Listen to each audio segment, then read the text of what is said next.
Welcome, film industry professionals, film buffs, and aspiring filmmakers. I'm your host, Fernando Gillen, and our lovely co-host, Dana De La Camera. This is the Cinema Pathway TV show, presented by Paradoxical Films and brought to you by Cine Videotech. Join us on this journey behind the camera and, most importantly, beyond what we know about cinema and the craft of filmmaking and all its mysteries. So please, take a seat, grab a soda and some popcorn, and join us on this cinema road together, because we are the Cinema Pathway TV show. Welcome to the Cinema Pathway TV show. I am your host, Fernando Guillen, and today we have a great director and writer whose creativity and vision are truly inspiring, Antwan Smith. Welcome to the show, brother. Thank you. How are you, man?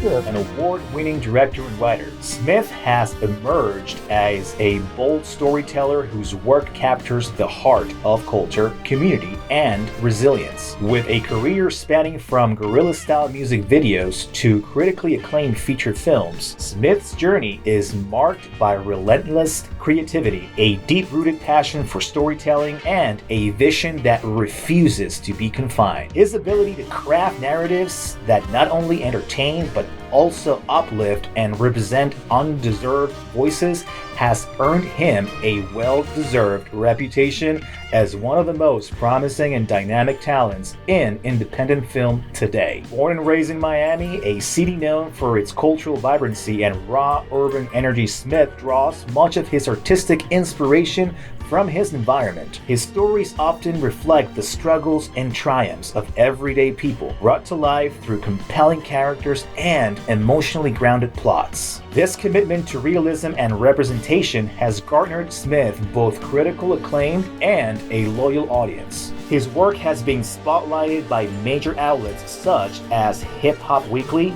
The Source Magazine, and Deco Drive, recognizing not only his artistic vision, but also his growing influence in shaping the voice of modern Black cinema. Smith's breakout moment came in 2010, when he won the MTV2 Guerilla Music Video of the Year Award, a recognition that underscored his ingenuity and resourcefulness as a visual storyteller. It was his seamless transition from music videos to feature films that cemented his status as a filmmaker to watch. Smith continues to evolve while staying true to his roots. As he pushes forward with new projects and broader ambitions, Antwan Smith is not just telling stories, he's shaping the narrative of a new generation of cinema. I'm pretty excited to have you on the show. Thank you so much for coming. Your journey has been incredible. Tell me, you have a little voice, a little whisper in your ear that tells you, and you kind of recognize, okay,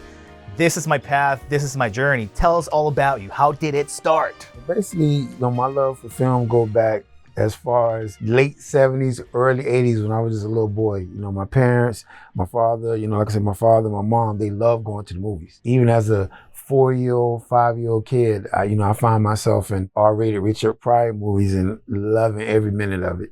And like I said, my father consistently took me to the movies like every year. So I think that's when it started. When I was a little kid, 4 or 5 years old. Since your childhood, your parents were both, into films as well. That was the first spark that you felt it was your destiny to be in the film industry. And how did that influence in the way that you story are told, your way of storytelling, which is very personal, real, very raw? Is that your style? Is it something that... I came up in the 80s, what I'm saying? Like I say, my childhood was the 80s.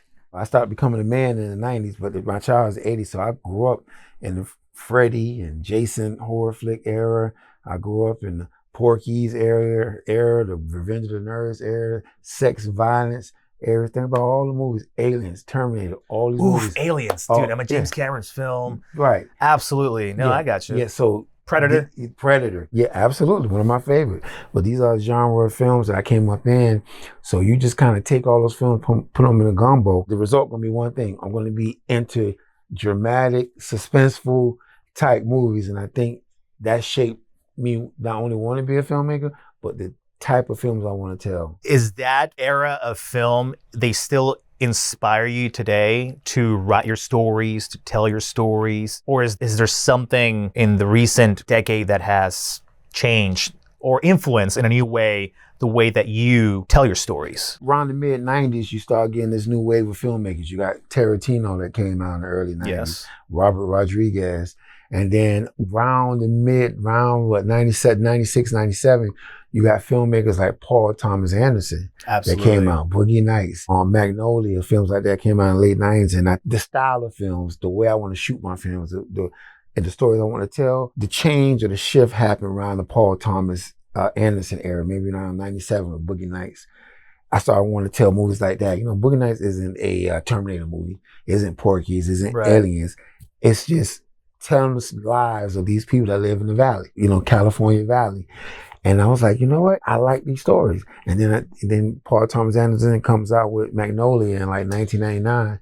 And that movie just blew me away. It's funny you mentioned Magnolia. I don't know if that happens to you. I haven't watched it in a while, but I've seen it like at least 8 times, man. Oh. And for some reason, 20. when the sequence of the frogs, it's like a rain of frogs. Yeah. I don't know why that sequence, it just makes me laugh from the moment it starts, because what is going on? It scares the death out of me. You know, I think purposely in post-production, I think during that sequence, the sound design is actually turned up. So when them frogs start to hit the ground and the glass, You can hear it becomes extra loud. And if you're watching it at the theater, you almost feel like you're in that house, you in the ambulance, you in the car, or you outside, you inside where the frogs are falling out the window, because the sound design is so realistic. And I get scared. Yeah, but I love it. No. And it's such an interesting movie too, you know, like the character development in that movie is... You hit it right on the nose. That's why it's one of my favorites. Like, think about how hard it is to tell a story based on one day with these multiple characters. That's a lot of work. And it takes good writing and great character development to keep my eyes glued for a couple hours. And I think that movie was almost 3 hours long. Almost. And it's great from top to bottom. And I fall in love with every character in that movie. And that's why I think my filmmaking shifted, like I say, around that Paul Thomas Anderson, from wanting to do dramatic theme movies to something that a character developed driven movies. That's kind of where I'm at now. 100%. Did you have any mentors in your journey? Somebody that you recall? Was there more than one? How did they influence you? What was the best thing you took from them? How did that transform you into the filmmaker that you are today? Of course, my filmmakers were filmmakers at the time that I hadn't met. You know, African-American filmmaker, of course, people like Robert Townsend, Keenen Ivory Wayans, and then Spike Lee. People don't talk about him much anymore, but Matty Rich. Matty Rich was a director from the early 90s that had a movie called Straight Outta Brooklyn that did really well. These filmmakers kind of became my mentors, although I had never met them, but through their work, Absolutely, they were mentoring me of how to tell a story, how to tell African-American stories. You know, how Spike Lee showed us that you don't have to keep the camera on a tripod. You can make people float like they're walking in the movie. Yeah, I had never saw that before. That's the Spike Lee signature right there. Right. I had never saw that movie. Spike Lee said, you know, you could do that. You look at more Spike Lee movies, him and Ernest Dickerson, his DP at the time, these guys were doing amazing things with Lumicrane cameras. They were going from outside to inside your bedroom to watching Ossie Davis lay on the bed and do the right thing. One shot, like, how do you do that? Spike Lee showed up, look at the behind the scenes of Spike Lee do the right thing. Lumicrane. We got techno cranes now, but back then they were using a Lumicrane. And it's like, it's almost like a feeling of like they're like innovating something. Right. You know, like innovators within the film industry. Right. Pretty much like that's the effect that I get from Christopher Nolan. If there's a top 5, man, Christopher is the first one in my list, because he really studies everything that has to do with whatever story he's trying to tell. Yeah. And he's very obsessed with time. Excessively obsessed with time. And he says it, like he said it where you feel that we're always trying to somehow live in the moment and just capture that moment. Yeah, absolutely. And we don't want to escape that moment. And he has that feeling in his films and story, like, you know, it's like almost like time is running out and you just want to be captured in it. How do you approach your craft and your writing, by the way, and your directing? Well, my approach is this. If I'm telling a character-driven movie, then my approach is it starts with my writer. I collaborate with my writer. I want to make sure every character, has a beginning, middle, and end. In translation, that character at some point starts at one point, has an arc, and we see its development at the end of the story. So that's what I mean by that. If I'm doing a hood flick, then you know what? That hood flick, I want my audience to know why we're here on this block, what these guys selling drugs and this. Because when we go home, you're going to see the environment came from. No father. You want them to be fully immersed and almost as if they go back to where they live. It's almost like a deja vu. Exactly. And I'll say this before we move on. Like even my first film, Bloodline, the Sibling Rivalry, which was like, really critical acclaim film. Now I can't watch it now because, did that movie almost 20 years ago. And I'm like, oh man, I directed that. But one thing I love about the movie, it's a street movie, it's an urban movie. They sell drugs in that movie. But one thing I love about that film is the first 20 minutes is dedicated to when these two central characters, the drug dealers in the movie, we see them as youth. And we see how their mom, one of the drug dealer mom, doesn't care about him, kicks him out as a little kid. The father, is in the life of the other kid. And then we fast forward, 10 years, 15 years down the line. And now, one is a drug kingpin, the other one's a police officer. Because he did have his father. I got two different fathers. And this is part of this is done intentionally. If we're going to do a movie about drugs and cocaine and bricks of cocaine and all that stuff, then cool, fine. But I still going to take you from the beginning why it's here now. Their journey. And that's important to me. That's my approach. And most likely, I'm pretty sure that there's a lot of people that related to that. I'm pretty sure there's more cases than that than we would ever know. Trust me, I think that's what the movie done so well, although I feel like it's not my best film, but people really connected with that film. But that's important. Yeah. I believe that's important because you're touching your viewers and you're reaching, in ways that possibly ordinary people would never quite possibly understand. And it's almost like at a subtle level. That's an amazing skill that you possess. So tell me, what do you feel now that you've told us your journey so far? How do you feel today with your career, with everything that you've done, with everything that you're still doing? How do you feel the evolution of Antwan Smith? I've been professionally directing, meaning getting paid for it since about 2002. Of course, my film journey and to study this craft started in film school back in 97. But I didn't get a chance to direct anything professionally till 2002 when I graduated. I graduated the year before in 01. From 01 to now, I'm happy with my journey because I've done everything a filmmaker ever wanted to do. I've been able to do feature films. I've been able to do almost over 400 music videos the last 20 years. I've been able to work with some of the biggest stars. When I say stars, some actors, but mostly artists in the world. Like any creator, I feel like I could do better. You know what I mean? Yeah. Like I haven't achieved milestones I want. Like for example, I've never done a $20 million Paramount film, Paramount Pictures film. I want to do that. So I'm happy for my journey, but I'm not satisfied. Have you ever paid homage to one of your favorite directors in your films, in your projects, through Easter eggs, so to speak? Like, for example, Spike Lee, I would have loved to do his signature shot with the little floating thing. Haven't had a chance to do that. Most of my shoots, we have to move. Why? Do you think it's because you didn't have time, or you thought he might have watched that and he'd be like, hey, hey, dude, that's mine? As an independent director, time is our biggest enemy, so it's always been a time issue. But I paid homage in a way, the way I approach my actors on screen. How I work with my actors, how I handle my actors. Sometimes the angles I choose. I might have saw something in the Paul Thomas Anderson movie where he put the camera here. Let me try some of that. Same thing with Spike Lee. Spike Lee, maybe I don't have time to do the floaty thing, but I remember Spike Lee kind of did this with the crane shot one time. I might have to emulate it. So yes, I have through my work pay homage to some of my filmmakers I respect. Well, folks, thank you so much. We're going to take a short break, but when we return, we'll continue with this amazing journey for Mr. Antwan Smith. We'll be right back. Welcome to Tell Your Story. It is a masterclass hands-on workshop that is presented by Cine Videotech and brought to you by Paradoxical Films. Crafting cinematic vision and lighting engineers with the instructor, Mr. Egon Stefan Jr. You will learn how to work with actual film, 16mm, super 16mm, 35mm and film cameras. In addition, how to load them and change magazines. Furthermore, the workshop will prepare you on how and what it takes to work on set as a first or second assistant camera, the fundamentals of lighting, and the pathway to becoming a director of photography. Furthermore, coming soon, unveiling the artistry, a mastering of makeup techniques with the uber-talented special effects makeup artist, Bianca Graciani. She will enrich your knowledge and techniques with professional tools that are implemented in the film industry, commercials, and more.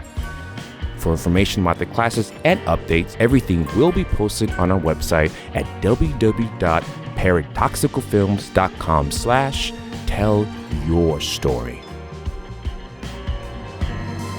And we're back with Antwan Smith and his incredible journey. As a director, man, it's a pleasure to have you with us tonight. And before I go with my first question, I wanted to say something about what we spoke in the last segment. I'm pretty sure you know this, but if you don't, even better. So you remember Reservoir Dogs, right?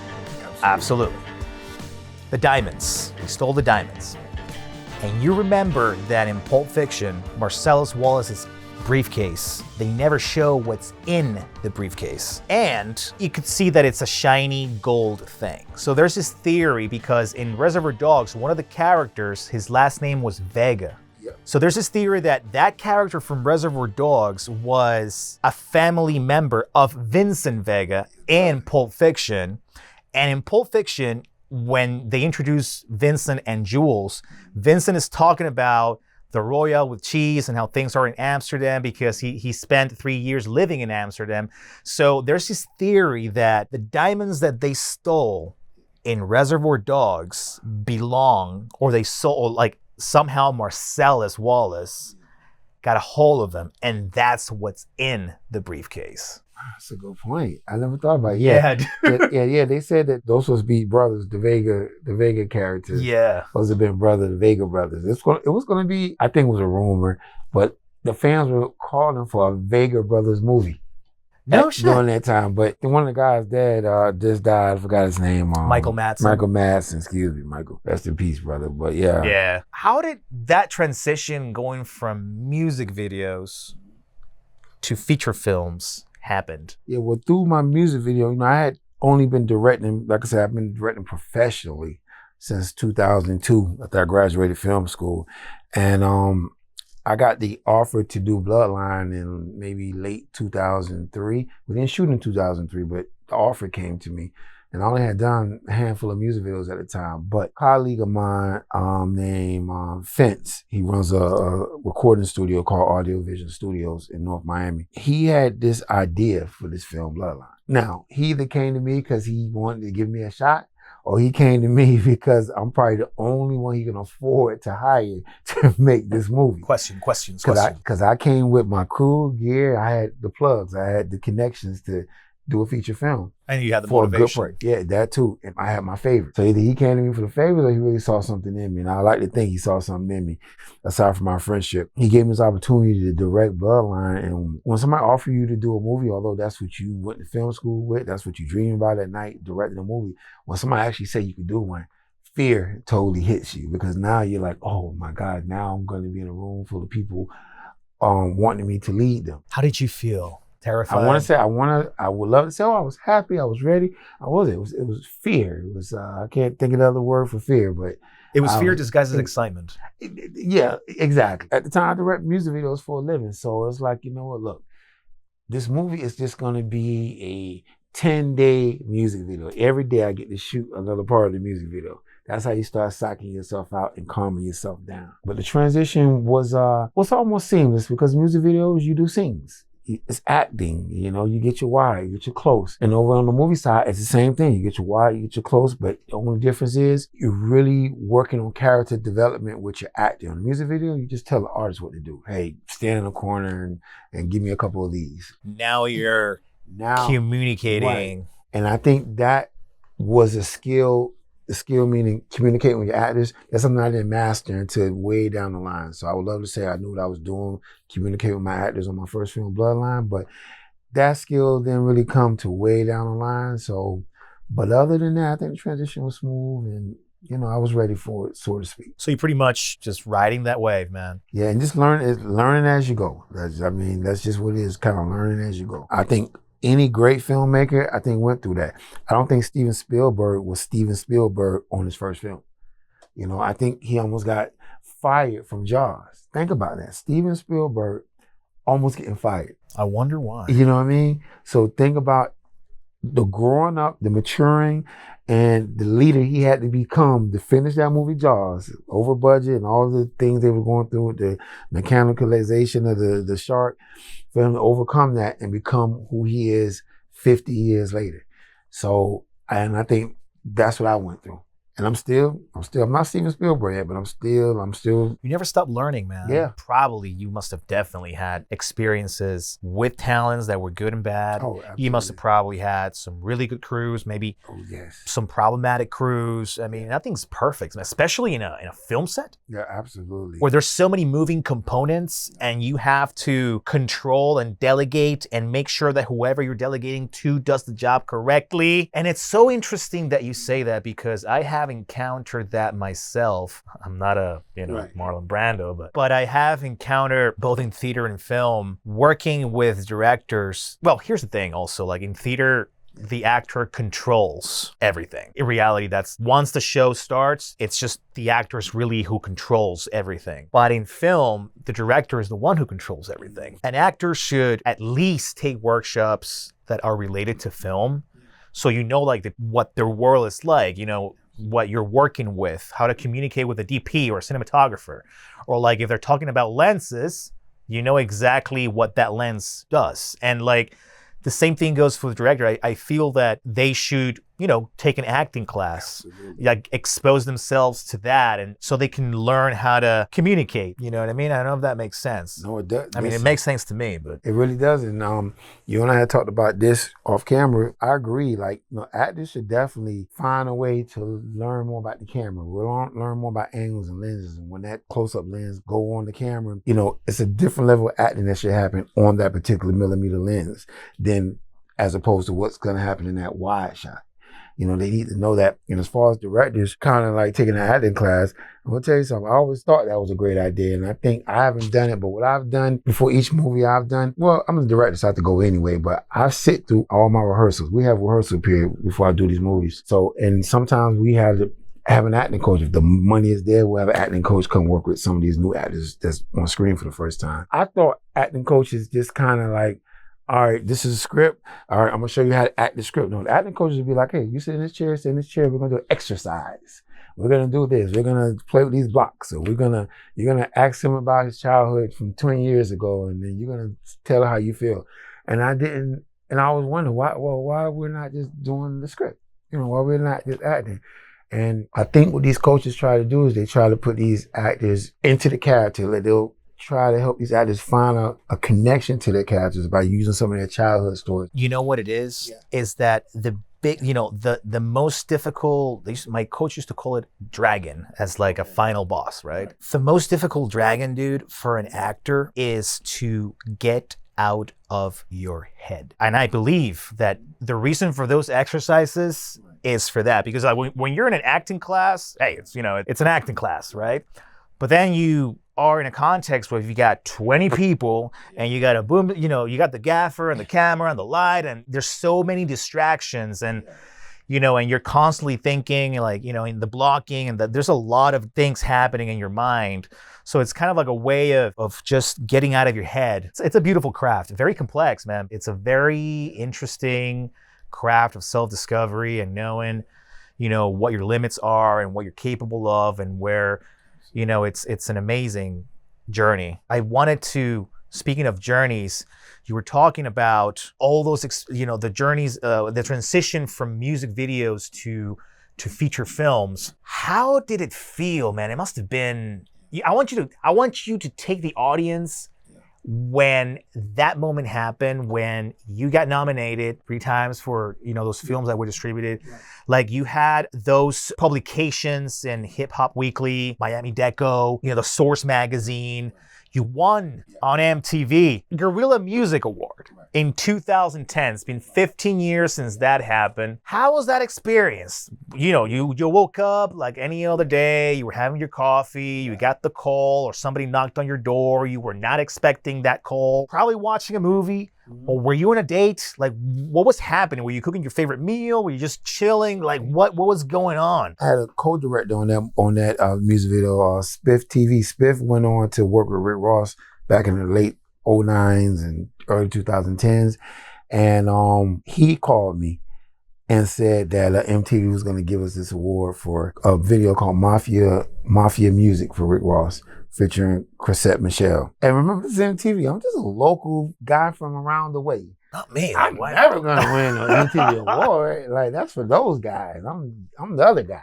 And when you get that call, won this MTV Guerilla Award, which, you know what, it's not some little itty bitty awards. It's not the Moon Man, but it's a lot of music videos coming through the 2010. Still videos that were spending hundreds of thousands of dollars. And our little small music video beat those videos for this Guerilla MTV. And the Guerilla Video Award, meaning we didn't spend $500,000 on the video. It just meant we did a video that cost under $50,000. That's why they call it Guerilla Music Video Award. We didn't have $100,000. And when you get that call, the feeling is like I won? I won this? I'm trying to find the words, but it's like, just the fact that you want something from MTV, like I grew up watching MTV like my whole entire existence. I never saw myself winning anything on MTV. Not that I didn't think I was the greatest, but I came from an era where you got Hype Williams ruling the airways with the music videos. You got Paul Hunter, Yeah, man. All these great directors, and I'm never gonna be on their level. And then I won. So I can't describe it, I can't articulate it, but it was a good feeling to win. Like, you feel like you accomplished something. And then that goes away like a day later because you're like, well, okay, well, I got the Guerilla MTV Music Award, but now I want the MTV Music Video Award, the real one, like the one that's on national TV, that award show. So that's the life of a creator. Never satisfied. When you feel like you outside the circle, and then you get one of them awards that come from the circle, you kind of get the feeling like, oh, well, I do belong. So that's the feeling I kind of get. Even when I'm in the when I got what you asked me previous about being in the magazines and these publications, I never thought I'd be in a magazine. I never thought somebody would want to write an article on me or I'd be getting an interview. You just think I'm just going to make a movie and one day Paramount Pictures is just going to call me and I'm going to be doing $1 million films. That stuff happens. It's just, it's a feeling I can't articulate. I can't put it in words. It's got to be overwhelming, man. Yeah, it really is. And it's got to be like a constant overwhelming, like you just said, like, I can't believe this is really happening. Almost surreal. Absolutely. And let me just interject, like the MTV Award, let's circle back to that. You got to realize, like I said, this is an MTV Award. It's other directors with bigger names that had videos that pretty much probably was done under $100,000. But they chose you. Yeah, and that's what I'm trying to say. Out of the pool of directors and the pool of videos that they watch that come in from around the world, because MTV is global, they saw my video? Yeah, man. And they said, this is going to be the winner? I can't even put that in words, how that might feel, what that does to a human being. We'll be right back with more of Antwan Smith and his love for the craft and how he turned his writing and directing into a masterpiece here at the Cinema Pathway TV show. We'll be right back. We want to take this moment to thank our partners that helped us make this show possible. Cine Videotech has provided film equipment, training, and rental services inside and outside the United States since 1968. Theatrical Productions offers consulting, productions, and rental services in Central and South America for a wide range of films, advertising, marketing, commercial projects, and more. Art Accelerator is a nonprofit organization that helps emerging artists accelerate their careers through film classes and film industry networking events. Welcome back, and once again, we are with our guest, writer and director, Mr. Antwan Smith. Antwan, you mentioned this earlier. What is your opinion about AI as a filmmaker? It's a really good question. I'm a little, I don't know if I'm using this word correctly, perplexed about it. Because look, as a filmmaker, I'm always about innovation. A lot of fellow filmmakers in this room, and not everybody agree with the way AI might be being used, but I am a big fan of innovation in the film world. And yes, on Instagram, I've seen some innovations with AI that I'm not mad at. Now I'm a little worried because the stuff I've seen might put us filmmakers and directors and actors out of business in the next 10 years. All jokes aside, I'm not mad with some of the innovation I see when it comes to green screen technology. Green screen technology using AI doesn't put me out of work, doesn't put you out of work. It just helps make the effects so the green screen work goes a little faster. I'm not mad at that. But when it comes to totally replacing actors, totally replacing the filmmaking aspect, I'm not agreeing with that with AI. So it's a difference. I'm cool with it when it comes to tech use. But when it comes to replacing filmmaking, I wouldn't be a supporter of that when it comes to AI. Taking the human equation out of the formula, basically. Yeah, basically. Yeah, I'm not a fan of that. I don't know what rules are going to be put on AI in the next several years from the film industry aspect. I'm pretty sure there's going to be some type of rules. I mean, and what I mean by rules, for example, I'm pretty sure right now our U.S. government can make a pill that make us never have a cold again. But then we'll put Tylenol, Advil, and all the drug companies out of business. And people will be unemployed and things are happening. So government not going to ever approve that type of thing. I'm pretty sure with AI. I don't think our industry will let humans be replaced when it comes to the filmmaking process. So I think we'll be okay. It'll be some things put in place, I believe, in the next several years that'll protect us. Maybe a decade? At least. I think right now, the industry is enjoying it right now. And people like Paramount Pictures, one of them might be enjoying. They can just click a button and create a whole, for example, Avatar. We was talking about Avatar. I think if AI was around when doing the first Avatar back in 08, 09, where you can kind of just, sit in a room for 5 minutes and create the Avatar world, you can literally do that. Everything that James Cameron developed to give us the first Avatar, I've seen some of my VFX guys, they can you give them 15, 20 minutes in a room with the whole new AI system, they give us the whole Avatar. Like they can generate a piece of that world basically in like 20 minutes. Well, I saw an interview with Cameron talking about the weaponization of AI, where eventually it's going to put humanity in like an arms race because if one side does not do it, you have to be 100% guaranteed that the other side will do it, and then it's just a competition to see who gets there first. And that's the tricky part, man. And we're living in like some very dark times. With everything that's been going on. Us filmmakers and creators, we've been living with the doomsday situation all through the 80s with all the doomsday movies, all through the 90s with doomsday movies. So I feel like through cinema, I'm prepared for whatever comes. I know what to do thanks to Independence Day. I know what to do thanks to Terminator. Somebody come back from the future to come get us. Hey, Tom Cruise, in World of Worlds, he fought aliens. Now I know what to do when aliens pop out the ground. Tom Cruise showed me, just go here and you do this and you just wait. But do you have what it takes if the predator comes to get you? I'm ready for any doomsday thing that comes our way, thanks to cinema. Speaking of filmmaking and all of these, you're a versatile filmmaker.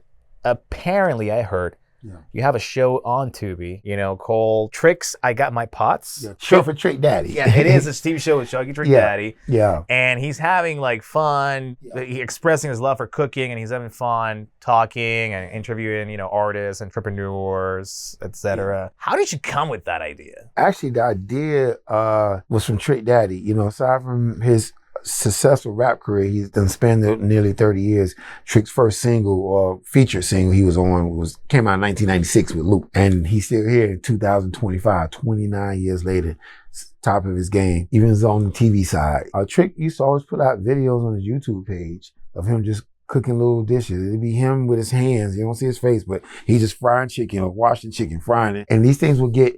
And listen, this is a real number. Facebook views. It have 5 million views. This is like not the fake stuff on Instagram. This is like Facebook. He have 5 million views of just people, a shot of his hands, like you normally would see on any content creator on Instagram. And he's just washing chicken. He's frying it up. He's plating it. 5 million views. So he started saying, well, damn, I could probably do a show and get double that and monetize off it.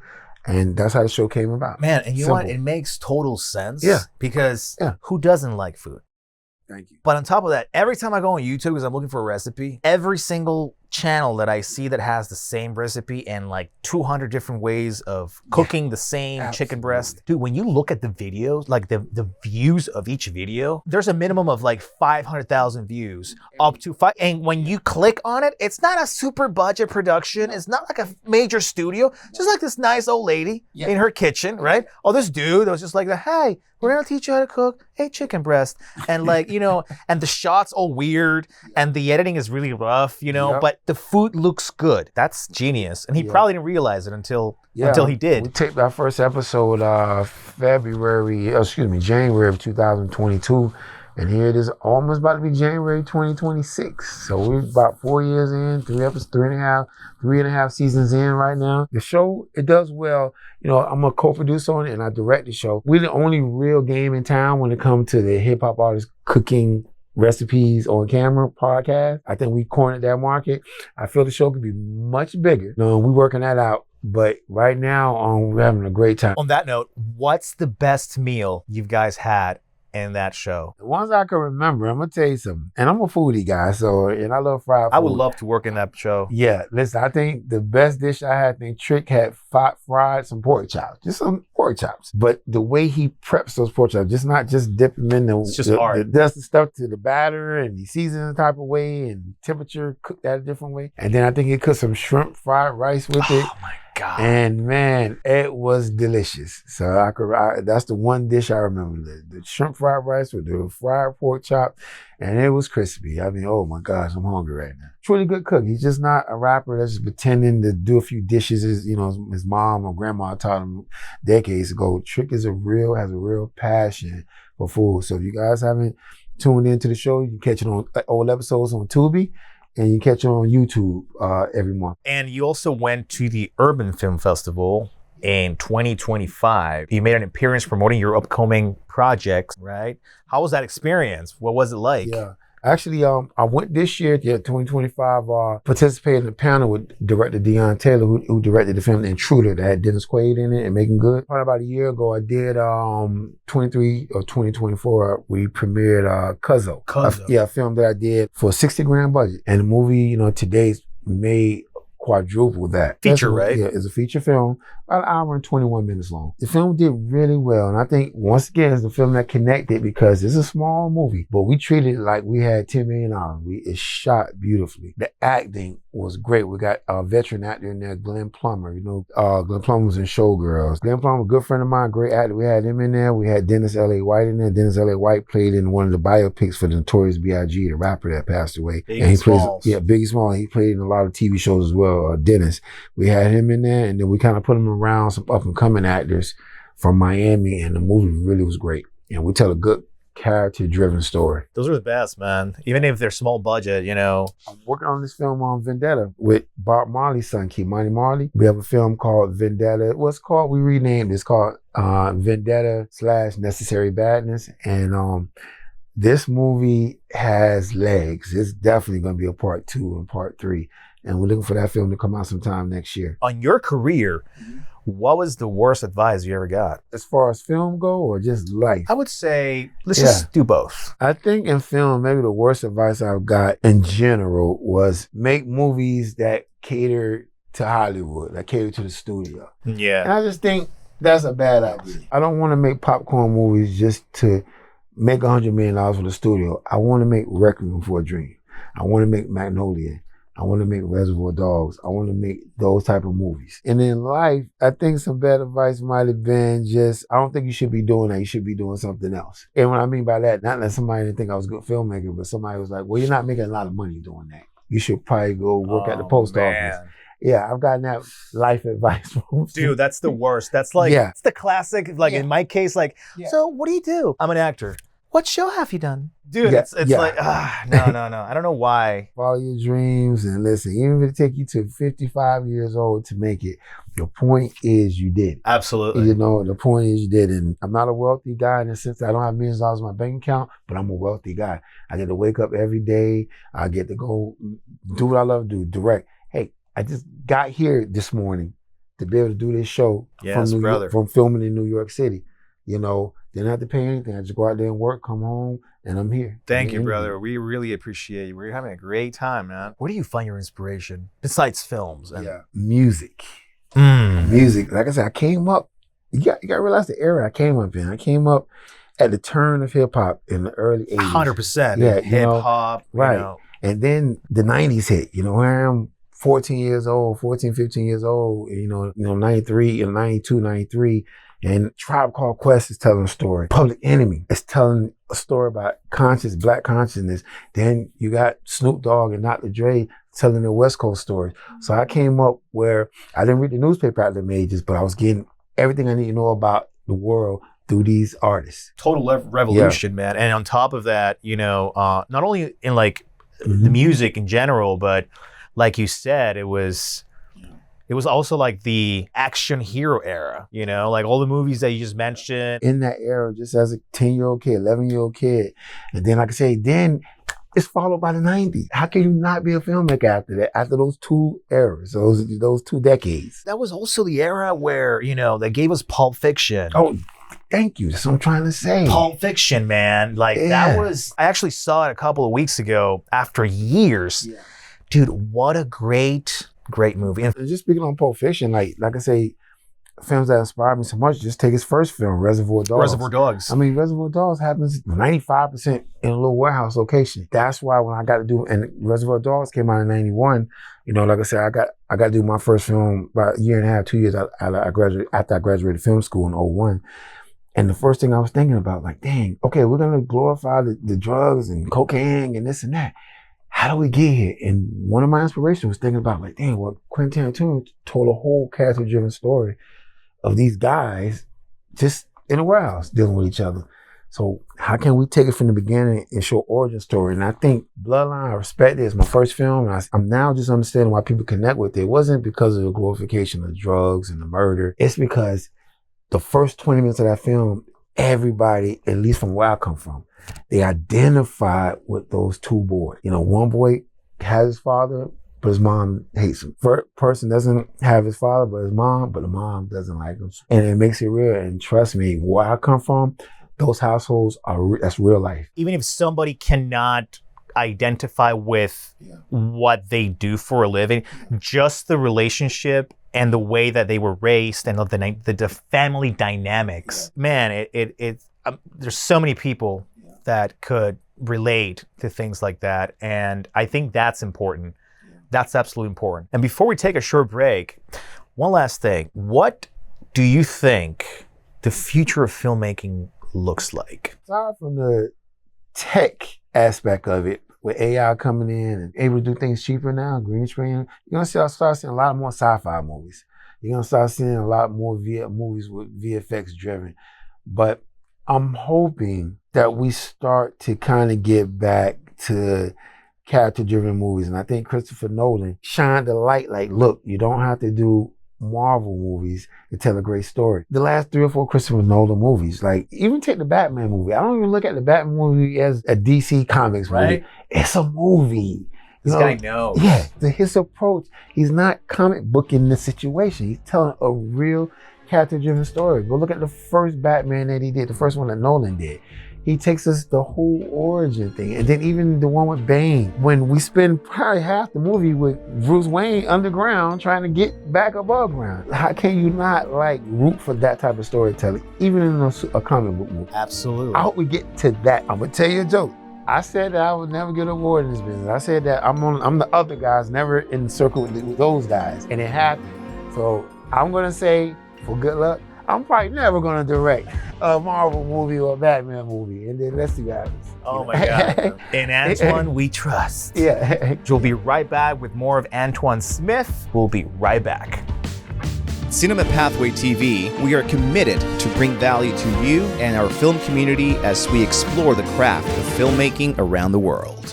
Also, visit us online at www.paradoxicalfilms.com/shop, where you can purchase Paradoxical Films and Cinema Pathway gear such as hoodies, t-shirts, hats, stickers, and more. Make sure to follow us on Instagram at cinema_pathway_podcast for behind-the-scenes footage, photos, and more. And we're back with our talented filmmaker guest, Antwan Smith. Thank you so much for this incredible journey and sharing everything that you've experienced throughout your entire career and your personal life as well. Is the most important investment that you've had in your craft, and how far are you willing to go to accomplish that goal? I think my most important investment wasn't an investment financially. It was an investment on willing to learn from others. As a director, I don't walk around thinking I know everything. I'm willing to go to other director shoots with colleagues of mine, watch how they work, watch how they talk with artists and communicate with actors. And I think that's one of it's other investment. That's one of my big investments, just willing to learn from others. The connections that you've made. Yeah. And the friends, obviously. Yeah. My big investment in film has not only just been willing to learn from others, but it's also been networking. And be there for others. Yeah, absolutely. I'm gonna tell you something. It's a revolving door. I've been able to survive in this business over 2 decades. Like I told you, I've been getting paid to do this since 2002, so it's been about 23 years. I've been able to survive in this business for 2 decades, despite the ups and downs of the industry, economy, presidents, laws, whatever. Not because of your skill, it's really because of relationship. Absolutely. In this business, you can do this for 50 years and never have a hit movie. But if you got good relationships, you're gonna always work. That's been a big investment.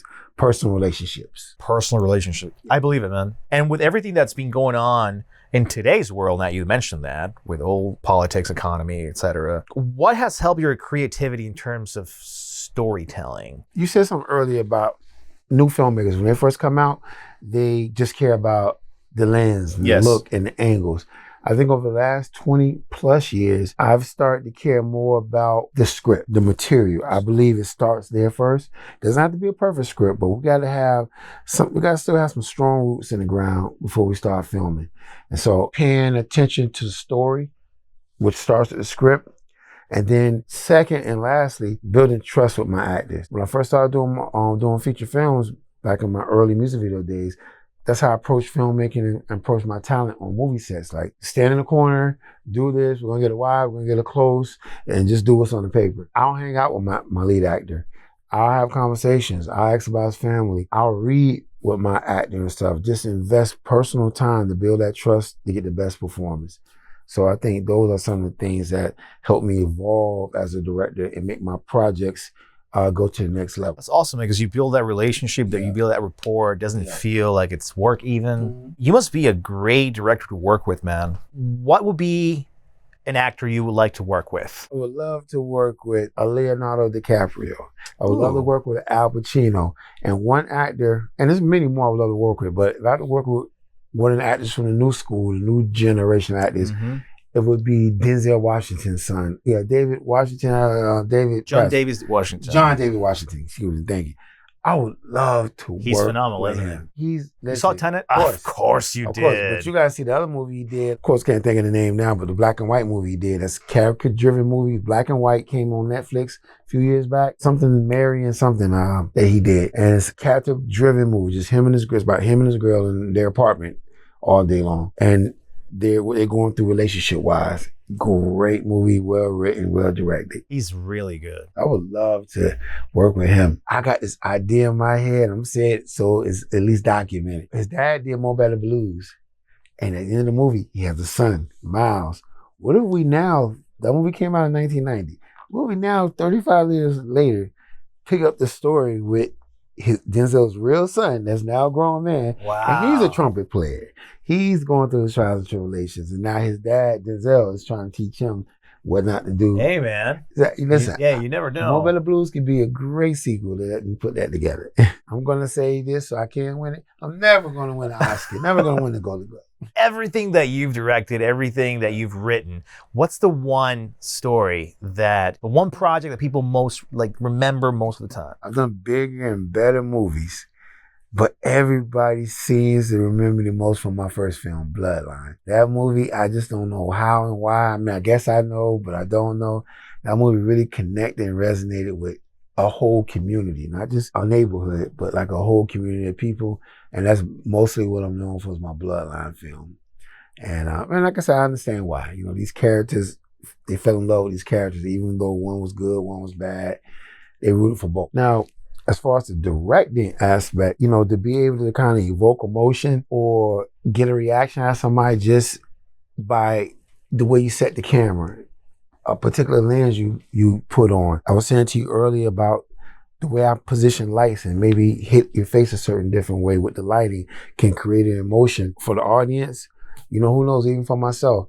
And like I said, to have those superpowers as a director is just, like I say, once again, I can't really articulate the words. And are you using those superpowers right now on a new project? Yeah, I actually got a horror flick that I'm an associate producer on. We start filming, principal photography starts sometime by the end of October. I have a new project that I'm going to be working on coming up real soon called No Way Out. It's a horror flick. It's kind of a cross between the movie Juice and Predator. Juice in the sense that it follows these young BMX biker kids pulling off little petty crimes. And when they get kind of chased by law enforcement into these holy grounds in the Everglades, they have to spend all night long trying to get out of those holy grounds alive.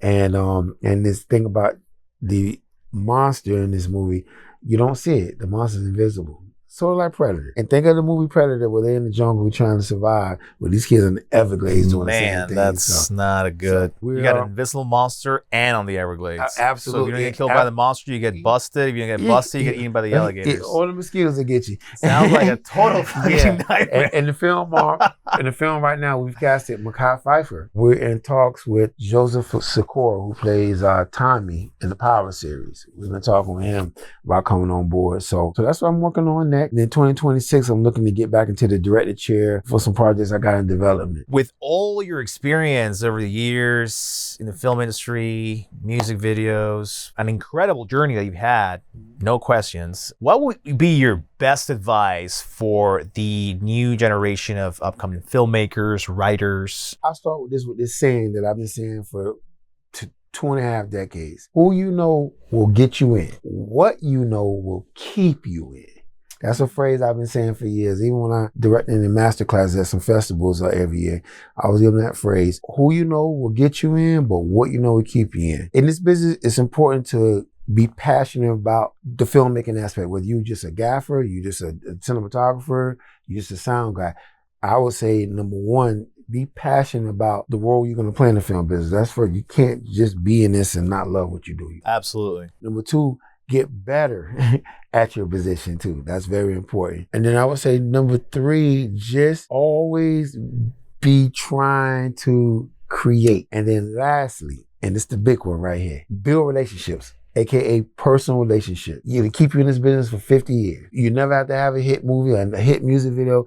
If you have great personal relationships, a clean face in this business, as we say in the streets, you would be in this business for 50 years. There's a lot of actresses, a lot of actors too, man, that I haven't seen them win an award or anything like that, but they have done so many movies. They've been working for over 2 decades, and it doesn't look like they're gonna stop anytime soon. So that's a really good advice, man, for any talent, actor or director or writer. I like that, aspect of who you know will get you in, but what you know will keep you in. It's also like, I was thinking also to be like, okay, so come prepared and just be prepared to learn more stuff. That's right. And adapt. And personal relationships. And personal relationships, man. Mr. Antwan, thank you so much for that input. Are you ready for final thoughts? I hope so. What's up, everybody? Welcome to the set of Swerve featuring Trina and Nia. On you.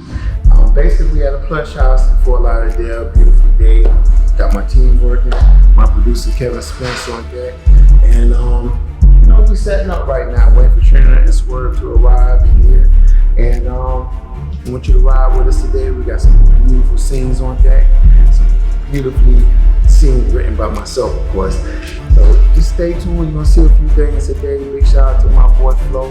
And so we designed this little segment of just asking you simple mortal questions, just to get part of you, more chill and just the regular Antwan. You have to answer them. First thing that pops in your mind. I'm gonna start. Are you ready? What's your favorite word? Green light. Okay, what's your favorite food? Fried chicken. What about your favorite place? Home. Your favorite movie? Rocky IV. How do you wish to be remembered? Somebody that was the best at what they did. And if you would have to sum up all your work in just one word, what would that be? Passion. When can our audience find you, see you, or follow you? I'm pretty much on most social media platforms. You can find me on Instagram at Director Antwan Smith, Twitter at Antwan Smith 305, Facebook Antwan D Smith, and pretty much I think those are the major platforms that I'm on. And any words of wisdom that you can share with the audience? Aside from learning your craft and being the best at what you can do and always trying to be better in this film industry, it all starts with yourself. I would say be a good person, because goodness projects. People are gonna want to be around you. People are gonna want to do things for you. People are gonna want to give you things for free. People are gonna want to put you behind that camera if you're director, whether you're the best or not, because you're a good person, and they just want to see you win. That's the biggest tool in this business, aside from learning your craft, is be a good person. Everything else is gonna come after that. I promise you. I'm still here. Thank you so much. Thank you. Thank Great you interview. so much, Thank man. you. I really appreciate. We really appreciate Thank you you. coming over and share a little bit, of your story with us, everything about yourself and your craft and your journey. Thank you. We at the Cinema Pathway, we wish you the best of luck in your future projects. And always remember that here at the Cinema Pathway TV show, you have a family, you have a home, you're always welcome. We will do this again when you come back with your Academy Award. You see this? Yeah. This won't be here. We're gonna have your Academy Award right there. Thank you, said it first. And I will say this, thank you for, the invite to the platform. Thank you for the crew. Absolutely, man. Producer, thank you. Cinema Pathways have always showed me love in the past. And I love what you guys doing for filmmakers. You're not just inviting over the celebrity filmmaker aspect. You're inviting over the regular local guys or some of the people that just need a platform. So keep that up and keep pushing the culture of filmmaking and providing a platform for indie guys, indie directors like myself, indie filmmakers like myself. Absolutely. Thank you. And again, man, you're always welcome. And well, our dear audience, we have reached the end of this episode once again. We thank you for, being here with us. Mr. Antwan Smith, thank you so much. And remember, stay tuned for your favorite Cinema Pathway podcast on your favorite podcast platform. You can also stream these episodes with other special guests from all spectrums of the film industry. Thank you very much. This has been the Cinema Pathway TV show, and that is a wrap.